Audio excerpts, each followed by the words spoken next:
అసెంబ్లీలో గిగ్ వర్కర్ల బిల్లు పెట్టింది రాష్ట్ర ప్రభుత్వం. ఈ బిల్లుతో గిగ్ వర్కర్ల సమస్యలు తీరే అవకాశం ఉంది. అగ్రిగేటర్లు జరిపే లావాదేవీల నుంచి నిధులు సేకరించి వాటిని సంక్షేమ నిధికి జమ చేస్తారు.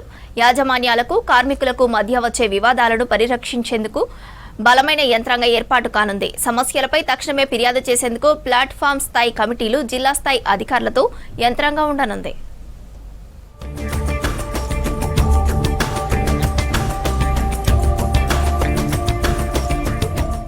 రాష్ట్రంలోని లక్షలాది మంది గిగ్ కార్మికులకు భరోసా కల్పించే దిశగా రాష్ట్ర ప్రభుత్వం కీలక అడుగు వేసింది. Food delivery, ride sharing, e-commerce రంగాల్లో పనిచేస్తున్న వర్కర్ల సంక్షేమానికి ఉద్దేశించిన గిగ్ వర్కర్ల బిల్లు 2024ను అసెంబ్లీలో ప్రవేశపెట్టింది.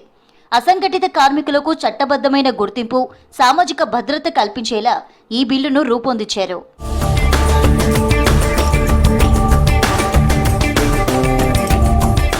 ప్రస్తుతం రాష్ట్ర వ్యాప్తంగా 4 లక్షల మంది గిగ్ కార్మికులుండగా అందులో మెజార్టీ హైదరాబాద్లోనే ఉన్నారు. వీరంతా యాప్ ఆధారిత సేవలపై ఆధారపడి జీవిస్తున్నప్పటికీ వీరికి ఉపాధి భద్రత లేకపోవడం, సరైన వేతనాలు అందకపోవడం, ప్రమాదాలు జరిగితే ఆదుకునే వ్యవస్థ లేకపోవడం వంటి సమస్యలను ఈ బిల్లుతో పరిష్కరించాలని ప్రభుత్వం నిర్ణయించింది.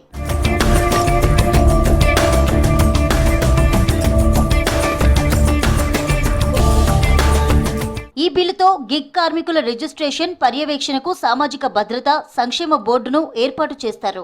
ఇందులో మహిళలు, దివ్యాంగులకు ప్రాతినిధ్యం ఉంటుంది.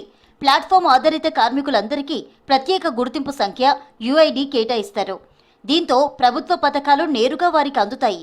అగ్రిగేటర్లు జరిపే లావాదేవీల నుంచి 1 నుంచి 2% వరకు నిధులు సేకరించి వాటిని సంక్షేమ నిధికి జమ చేస్తారు. ఈ నిధిని కార్మికుల బీమా, యాక్సిడెంట్ ఇన్సూరెన్స్, పెన్షన్, ప్రసూతి ప్రయోజనాలకు ఉపయోగిస్తారు.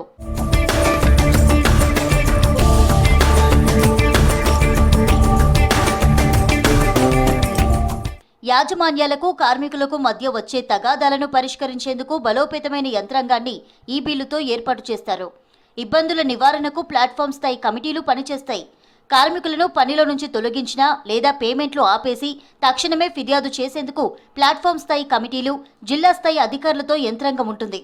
ఇంతకాలం యాప్ కంపెనీలు ఏ ప్రాతిపదికన ఆర్డర్లు ఇస్తున్నాయి, పేమెంట్లు ఎలా లెక్కిస్తున్నాయి అనే దానిపై స్పష్టత ఉండేది కాదు.